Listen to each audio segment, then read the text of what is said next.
Alegria enorme ver tantas pessoas queridas aqui. E para mim é uma alegria que começa em recebê-los na minha casa, na nossa casa, né? Porque isso aqui é uma casa da UERJ, e aqui há vários filhos da UERJ, pessoas para quem a UERJ tem um significado muito especial. Então, para mim, foi com muita gratidão que eu recebi a autorização de poder fazer esse lançamento aqui. E então essa é a primeira alegria. A segunda alegria é que, ao buscar entender e conhecer essa história, que é uma história fascinante, vamos, convenhamos. O nosso trisavô, Ricardo vai falar mais, o nosso trisavô tinha 17 anos. Ele saiu de Viena sozinho. Não, ele é tri. Ele saiu de Viena sozinho, de navio, e veio para o Rio de Janeiro. Daqui ele resolveu ir para São Luís e ficou em São Luís até conhecer a esposa com quem ele se casou, e eles foram morar em Belém. E se não fosse ele, um monte de gente que está aqui não estaria, não é? Então, foi uma alegria tão imensa conhecer essa família, conhecer essas pessoas tão íntegras, sabe? A história é de pessoas íntegras, cada uma num ramo da vida, e todas elas com certos valores em comum, que eram de família, de amizade, de lealdade assim, ao país, né? Foram nossos ancestrais comprometidos com a abolição da escravatura, com o analfabetismo, com várias campanhas, as mais variadas possíveis, né?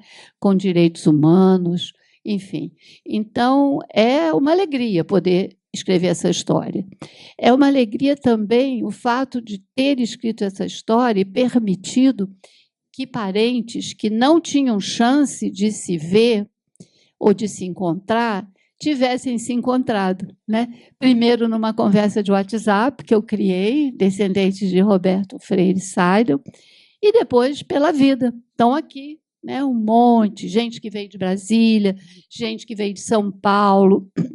Então, permitir que uma família se encontre, para nós foi assim uma grande alegria, né? Enfim, e a terceira alegria é ver uma coisa que eu queria dizer assim, eu escrevi um pequeno texto para uma sobrinha que falava: tia, eu não sei, filha do meu irmão, eu não sei nada sobre a nossa família, nada. Aí eu falei: ok, vou escrever um texto. Aí eu escrevi, eu sempre adorei, eu sempre catei coisas, sempre herdei coisas. E aí, Ricardo já pesquisava há muito tempo. Quando eu fui a Viena, ele me levou em todos os lugares que ele tinha descoberto. Aí eu escrevi para ele exatamente há um ano atrás, dizendo assim: vamos escrever um livro da família?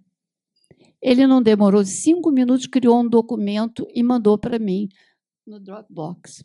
Mas não demorou mesmo. E ali começou. Em um ano, nós escrevemos à distância, né?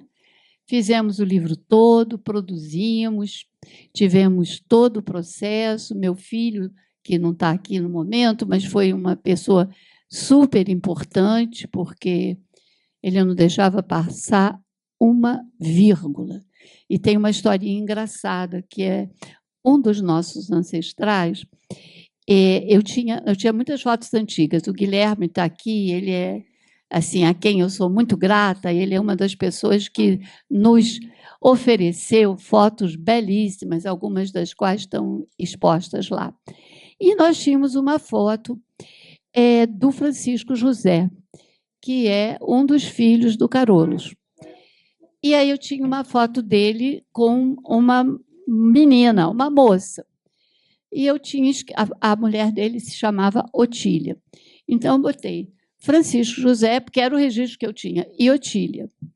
Daniel, fazendo a milionésima revisão do livro, me diz assim: mamãe, essa Otília é muito nova para ser casada com esse Francisco José. Que isso? Ele é um papai anjo? Eu falei assim: ah, meu filho, eu quero resolver os problemas rápido. Eu falei assim: não, meu filho, é que todo mundo casava muito cedo nessa época. Aí o Daniel falou: não, mamãe, isso não está certo. Vai catar outras fotos, vai procurar. Não deu outra. Aquela era Elita, filha de Francisco José com Otília. E existia uma foto dele com a família toda. E aí o Daniel diz assim: a minha maior contribuição nesse livro foi impedir que o Francisco José fosse condenado por pedofilia. Então, com vocês, meu primo, meu amigo e autor, né, dessas belezas, ele fez essa apresentação para a gente ver um pouquinho do que tem no livro. Nós dois não somos historiadores, temos profissões acadêmicas diversas, né? Ricardo foi um consultor e uma pessoa da ONU em Viena durante décadas, né? E tem uma experiência enorme internacional. E eu sou mais local, sou uma professora universitária do Rio de Janeiro, enfim. Mas acontece que nós dois amamos histórias de pessoas, né? E por isso nós fizemos isso, e porque a gente queria deixar um legado para os nossos filhos e para os nossos netos, de onde viemos, né? E o Ricardo fala uma coisa aqui no início, né? Eu sou porque nós somos, né? Então, eu sou porque todos nós somos, né? Saibam ou não, mas todos nós somos pessoas que temos um laço de amizade, um laço de carinho, né? E isso é que vale na vida. Obrigada. Valeu, valeu.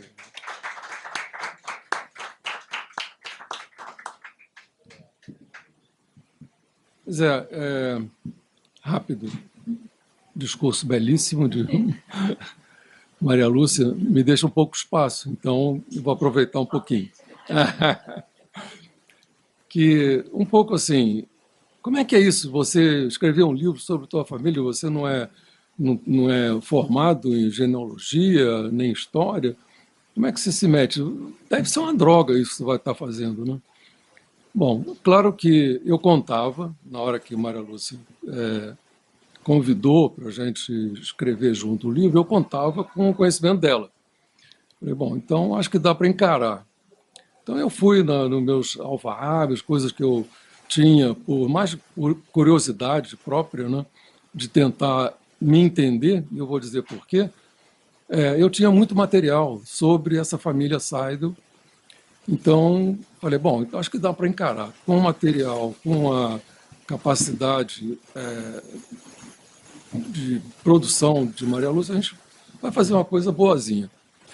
Bom, e aí começamos a testar essa ideia.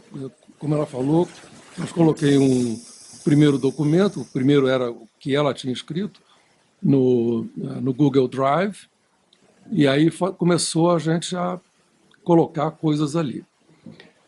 E o livro cresceu, e com a ajuda do Daniel, ele foi nos guiando já na parte mais de colocar seriedade no que a gente estava fazendo. Porque ele lia ali e falava assim, vem cá, você está afirmando isso? Cadê o documento? Não tem, então tira. Vai procurar. Então, isso aí também nos colocou num drive de ir buscar mais informação, checar as coisas e tal. E aí é aquela questão que a gente se confrontou, assim, por que essa família sai da Baviera, né, e vem para o Brasil, acaba em São Luís, Rio de Janeiro? O que aconteceu? Então, essa pergunta também nos levou vocês vão ver no livro, a colocar pelo menos os rastros históricos dessa família. Então, a gente fala, por exemplo, a família se forma quando a gente viu os documentos, né? Dado que Daniel não queria coisa sem documento, então tem um documento que é o casamento de um Franz Seidel na Boêmia. E aí, quer dizer, o nascimento do Franz Zaydo na Boêmia, esse Franz Zaydo é quem vai para Viena e tem o filho, que é o Carlos, ou Carolus, em Viena. E esse rapaz, com 17 anos, vem para o Brasil. Então, como é que aconteceu? Então, fizemos um estudo, o que era a Boêmia nessa altura, por que atraía gente da Alemanha para ir para lá, depois o que atraía Viena e o que atraía o Brasil. Quer dizer, então, essa saga, né, dessa família não foi nada por acaso. Foi todo um resultado da história onde essas pessoas estavam imersas. E a gente tenta, no livro, colocar esses traços, né? Então, esse livro passou a ser um livro não só de genealogia, quer dizer, fulano casou com tanto, teve filho, não sei o quê, né?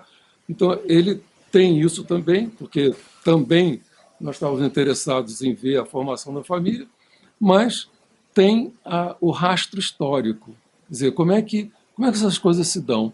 E esse é o que nós queríamos passar para vocês, quer dizer, não só a história da família em si, como é que ela se forma, mas também como que uma família complexa, como é a nossa, né, se formou, como é que ela se desenvolveu. E aí, outro trabalho, mas aí é o trabalho da psicóloga, né? Pensei, bom, será que essa família tem uma marca? Porque, no mesmo tempo que eu estava fazendo esse trabalho, um amigo meu, que é dono da Brahma, ele estava escrevendo a história da família dele. Quer dizer, a família dele virou uma empresa, uma grande empresa. Eram alemães. E aí, assim, mas a nossa família não tem nenhuma empresa. Então, nós chegamos à conclusão que realmente são grupos que se estruturaram e que se mantiveram em contato, alguns não, uns mais, outros menos, mas que foi criando uma entidade, uma identidade. Então, nós conhecendo as pessoas, conhecendo as histórias, vendo os rastros dessas pessoas e conhecendo as pessoas que chegaram agora, que a gente conhecia, outros novos que a gente não tinha nem ideia. Maria Lúcia descobriu primos maravilhosos que agora a gente se junta, né? E então nós estamos tentamos captar esse momento, né? O momento histórico, né? O momento de junção, como é que essa família foi se formando, e o de hoje, porque a gente vai até a última geração. Está ali o Tiago, que eu acho que é um dos últimos, né? Então, isso daí é o nosso legado para vocês. Como eu disse, que história é essa? Que gente é essa? E para onde vai esse pessoal? Então, espero que vocês nos acompanhem, né, nessa busca. O convite é que, por exemplo, os membros da família do Roberto continuem, entende? Peguem essa parte, porque a parte que é dos descendentes nossos, quer dizer, dos nossos ancestrais diretos, que são do Carlos Felicitário, a gente teve mais elementos, né? Dos descendentes do Roberto, a gente teve o que pôde coletar, mas a gente tem plena consciência de que é algo que poderia ser elaborado, recheado, aprofundado. Então, fica o convite, né? Faça o segundo volume, né? Que traga mais e que a gente tem muitos mistérios que a gente não conseguiu resolver. A gente não sabe o navio que está de que porto ele saiu. A gente não sabe muitos detalhes sobre a mulher dele. A gente sabe um pouco que eu consegui encontrar. E foi interessantíssimo nesse processo. O Ricardo desencadeou documentos incríveis na Europa, e comigo foi a Biblioteca Nacional, a Hemeroteca, né? Tem uma colega que é historiadora, que eu me debrucei e eu fiquei meses, sei lá, nos jornais, fazendo buscas com cada pessoa ia encontrando, indo ver o que encontrava, validando aquilo, se tinha sentido ou não. E aí foi. Aí a gente encontra coisas. Desde uma elogia escrita a Raimundo, que é muito bonita, de uma africana morreu, até um banquete que o nosso fundador foi convidado ao Beni. Enfim, espero que gostem. A gente gostou. Gostou de fazer, né? E gostou de ler também. A gente gostou, achou bonito. Vamos lá. Claro, claro. Desde que seja fácil. Desde que seja fácil. Desde que não seja matemática. Olha só, uma coisa interessante, eu não sei se vocês conseguiram, né, identificar. Era um jovem, numa Europa que era bem mais desenvolvida que o Brasil naquele momento, né? Eu vi ali no texto, né, não conheço o livro ainda, mas eu vi rapidinho ali numa foto, que teve uma revolução em 1848. Ele veio em 1852, é que ele veio para cá, né? Tem alguma coisa a ver com uma perspectiva, né? Porque, veja bem, ele estava vindo, né, de uma Europa florescente, né, muito mais desenvolvida, porque ele veio para um país que ainda em 1852 ainda era bem, né, atrasado, né? Então, o que pode ter? E era um jovem. Não era tanto, não. São Luís era um centro incrível, tanto que a gente não entendia por que prepara em São Luís. São Luís era um centro cultural cheio de escritores e poetas. É porque tem uma dominação também holandesa, né, lá. Não, ela tinha sido quer dizer, francesa, holandesa e portuguesa. E ele era muito culto. Ele era muito jovem, mas ele falava várias línguas. E quando ele chegou ele foi professor.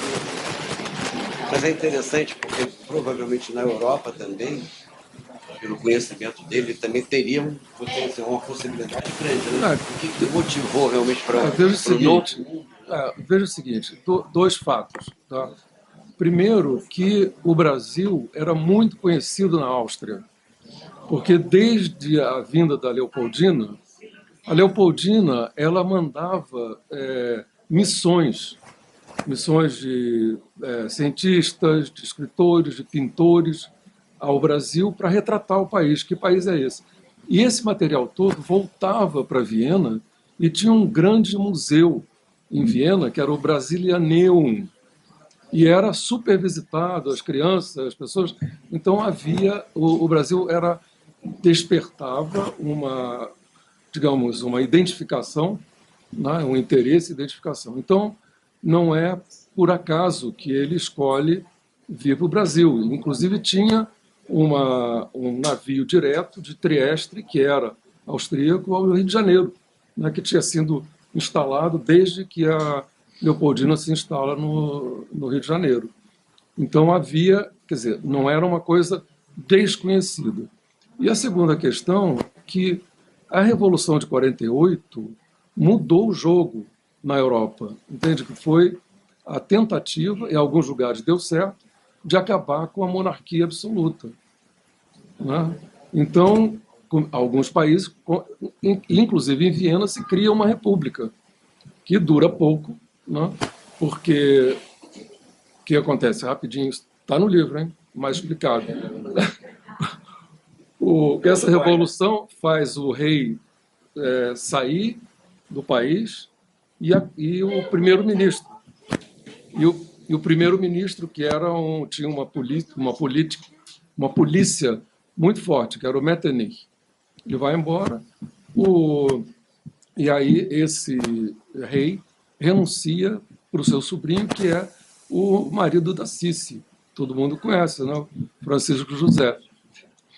Ele estava fora, e quando ele se arma, né, monta um exército, ataca a Áustria, ou Viena, acaba com aquela bagunça toda, começa a prender todo mundo e tal, e foi uma repressão muito forte, muito profunda. Então, e nós supomos, isso ainda não tenho documentos, eu estou tentando achar ainda, supõe que o Carlos, como ele era estudante nessa época, os estudantes tiveram uma atuação muito importante na Revolução, tinha até um batalhão de estudantes armados e tudo.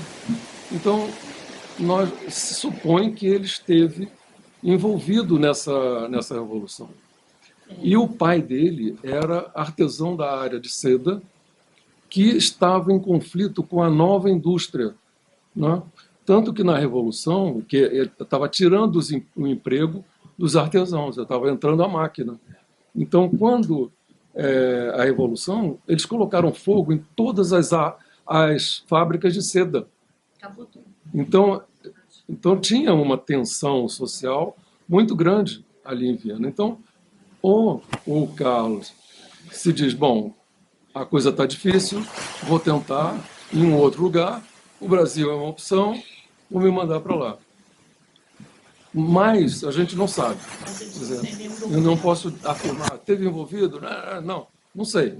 Só que a época, é como isso que a gente estava tentando. O que a época moveu esse pessoal? Por isso que cita a Revolução de 48, cita como é que se diz, a produção da seda, que era importantíssima na Áustria. Então, por isso a gente está tentando. São elementos que nos ajudam a entender por que esse garoto, com 17 anos, se manda da Áustria e vem se meter em São Luís, né? Primeiro o Rio de Janeiro. O Rio de Janeiro tem uma foto aí, era bem mais primitivo do que São Luís. São Luís já tinha uma estrutura de transporte urbano, cultural, construções bem estruturadas e tudo. Então, é isso aí. Tá mais ou menos? A gente tem as cartas dele, mas são posteriores. Pena que não temos cartas dessa época, né? Seria bom. Tá bom. Não, eu só queria dizer que nós temos cartas maravilhosas que foram... Fala, pode falar. Fala assim, eu sou o Vinícius. Eu sou o Vinícius. Vinícius Gevô Seidel. Pois é. Então, essas cartas foram muito gentilmente e generosamente doadas por Germano Seidel, nosso primo, né, que também era uma pessoa fascinada com a história da família. Você também, né? E essa aqui é a... Diga seu nome. Clarice Falcão Seidel. Seidel. Valeu. Clarice Seidel. Pronto. Então, agora, gente, senão tem gente que pode estar querendo ir, a gente vai assinar os livros, tá? A vovó? Obrigada. Aqui. Mas eu acho que sem geleia.